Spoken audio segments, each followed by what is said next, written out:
साथियों, आपको जानकर ताज्जुब होगा कि 26 जनवरी को स्वतंत्रता दिवस मनाने की बात तय की गई थी और 26 जनवरी 1931 को सुभाष चंद्र बोस जी ने राष्ट्रीय ध्वज फहराया भी था। नमस्कार दोस्तों, स्वागत है आपका एक्सेल एकेडमी में। I am Shubham with you. तो दोस्तों, अगर आप भी मेरे साथ हैं तो वीडियो को लाइक, शेयर और चैनल को जरूर सब्सक्राइब करें। दोस्तों, आज के इस वीडियो में हम नेताजी से जुड़े कुछ महत्वपूर्ण बिंदुओं पर चर्चा करेंगे।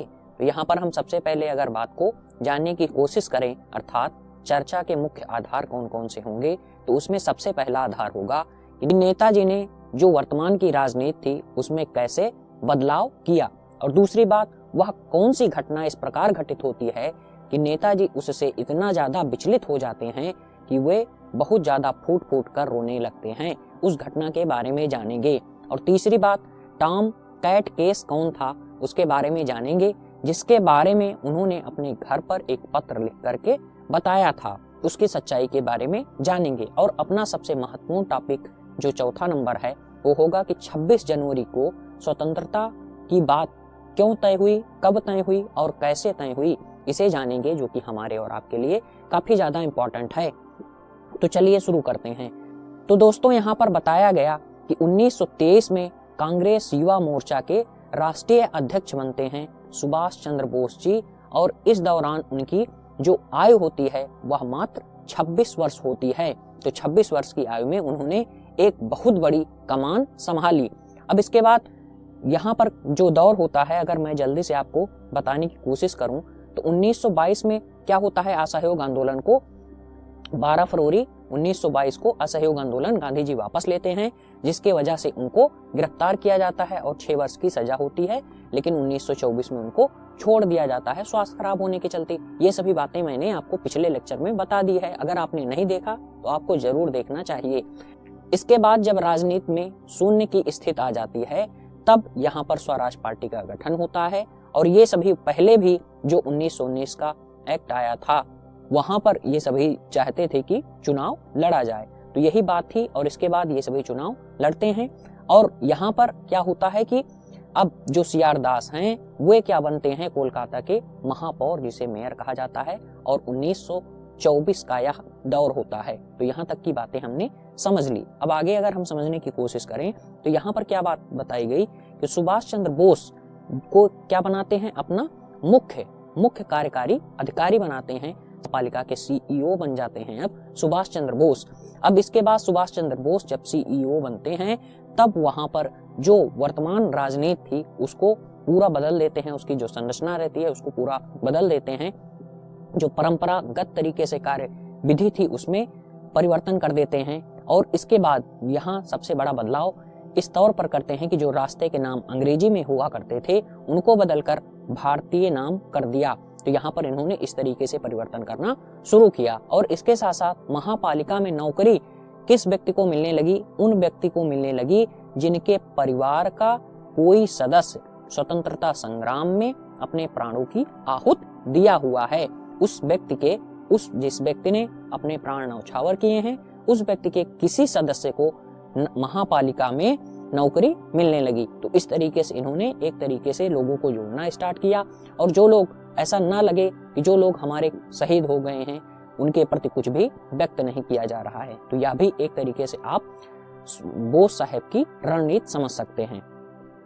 अब अगर हम आगे चीजों को समझने की कोशिश करें तो यहाँ पर वही घटना घटित होती है जिसके बारे में अब हम जानने वाले हैं। तो यहाँ पर 1925 का दौर होता है और गोपीनाथ शाह नाम के एक क्रांतिकारी होते हैं, और ये कोलकाता के पुलिस अधीक्षक चार्ल्स टेगार्ड को मारने की कोशिश करते हैं। इनका जो टारगेट रहता है वो यही रहते हैं, लेकिन गलती से अर्नेस्ट डे एक व्यापारी होता है, व्यापारी उसको जो है कि ये मार देते हैं, जिसके कारण इनको फांसी की सजा दी जाती है। किसको? गोपीनाथ शाह को फांसी की सजा दी जाती है। तब नेताजी सुभाष चंद्र बोस काफी ज्यादा दुखी होते हैं और फूट फूट कर रोने लगते हैं। और इसके बाद अंग्रेजों से इनका जो शव होता है उसको मांगकर इनका अंतिम संस्कार भी सुभाष चंद्र बोस जी ही करते हैं। तो यहाँ पर क्या मामला हुआ, इस घटना से अंग्रेजों को ऐसा लगने लगा कि जो क्रांतिकारी हैं उनको जो है कि दिशा निर्देशित ही नहीं करते हैं सुभाष चंद्र बोस, जबकि उनको ऐसे कार्यों के लिए उत्प्रेरित भी करते हैं, ऐसे कार्यों के लिए उन्हें उत्प्रेरित भी करते हैं। इसके कारण ही सुभाष चंद्र बोस जी को गिरफ्तार कर लिया जाता है और बिना जो है कि कोई मुकदमा, यहाँ पर मुकदमा भी नहीं चलाया जाता और इनको जेल भेज दिया जाता है। और जेल कहाँ होती है? म्यांमार के मांडले जेल में इनको स्थित कर दिया जाता है। तो यहाँ तक का हम मामला पूरा जान चुके। तो अब जो है कि हम आगे का मामला जानने की कोशिश करते हैं। तो यहाँ पर अब जेल हो जाती है।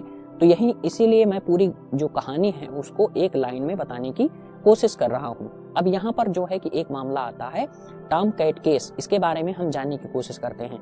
तब जब नेताजी जेल में रहते हैं तो अपने जो है कि परिवारीजन को, जो इनके माता पिता और जो यहाँ के लोग रहते हैं, इनके घर के लोग रहते हैं, इनको जो है कि पत्र लिखते हैं और जेल में इनकी कैसी स्थिति है इसके विषय में बताते हैं, जबकि यह घटना झूठी रहती है। ऐसा अपने परिवारीजन को शांत करने के लिए, वो ज्यादा परेशान न हो, इसलिए ये ऐसा लिखते हैं। तो इन्होंने अपने पत्र में लिखा कि यहाँ पर जो है पपीता, जो इसका जेल का हेड है, उसे पपीता बहुत ज्यादा पसंद है और इन्होंने कहा कि सब्जी, इसके साथ साथ सलाद और इसके साथ साथ अचार, इन सब में जो है कि पपीता यूज किया जाता है और पपीते को जो यहाँ का जो है प्रमुख, उसने रानी घोषित किया है। तो ये बातें सुभाष चंद्र बोस ने अपने परिवारीजन को बताई और इसके साथ साथ इन्होंने एक घटना का और जिक्र किया, उसका नाम जो है कि टॉम कैट केस है।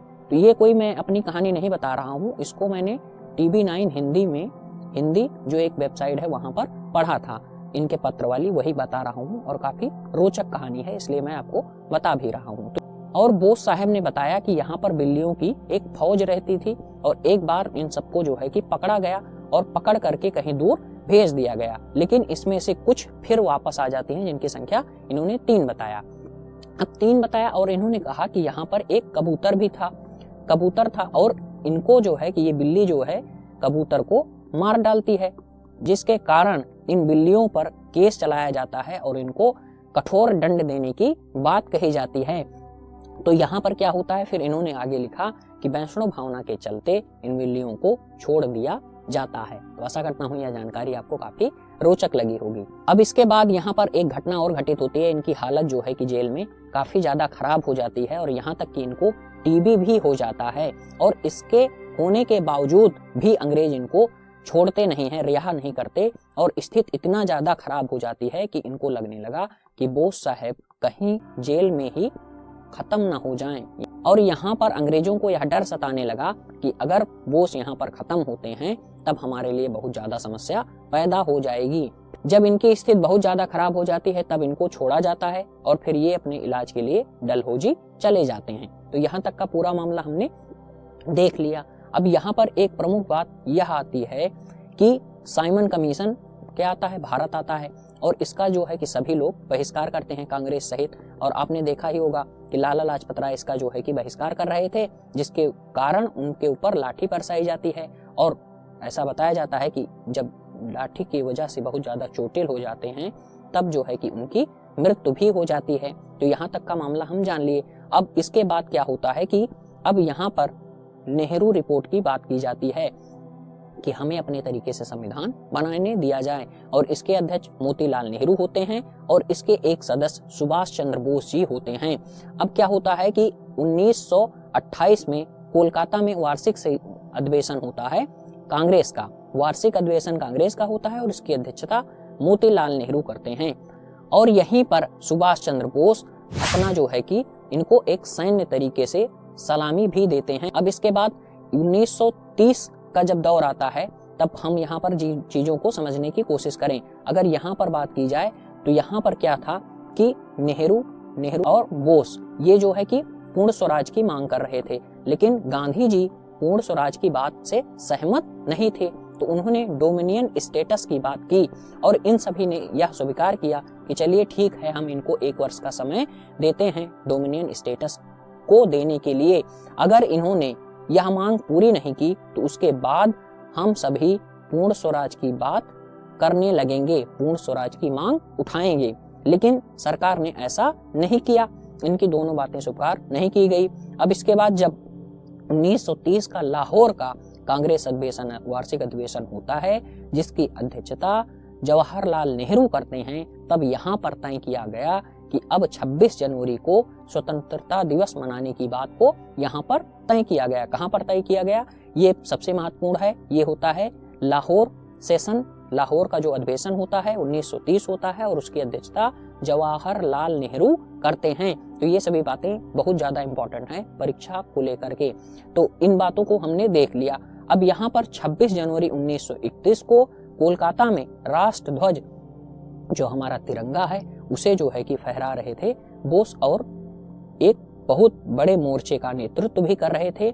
लेकिन इसके बाद अंग्रेज जो है आकर के इनके ऊपर लाठी चार्ज करने लगते हैं, जिसकी वजह से ये काफी घायल हो जाते हैं और घायल होने के बाद भी इनको जेल में डाल दिया जाता है। तो आज के वीडियो में दोस्तों हमने यहाँ तक का सफर देखा और इसके बाद अब हम जो है कि फिर दोबारा जब ये जेल चले जाते हैं और इसके साथ साथ इनका जो है कि मेयर जो बनते हैं, ये जब जेल में ही रहते हैं तभी जो है कि इनको मेयर के रूप में चुना जाता है, उन बातों को जानेंगे। और यहाँ पर 1925 में जो है कि सीआर दास का निधन भी हो जाता है, जिसकी खबर ये जो है कि मांडले जेल में ही रेडियो जो सुनाई पड़ता है उसके जरिए पाते हैं। और इन सभी बातों को आगे के वीडियो में देखेंगे और इसके साथ साथ यहाँ पर और भी बहुत सी बातें हम देखने वाले हैं। तो आशा करता हूँ यह जानकारी आपको काफी ज्यादा रोचक लगी होगी।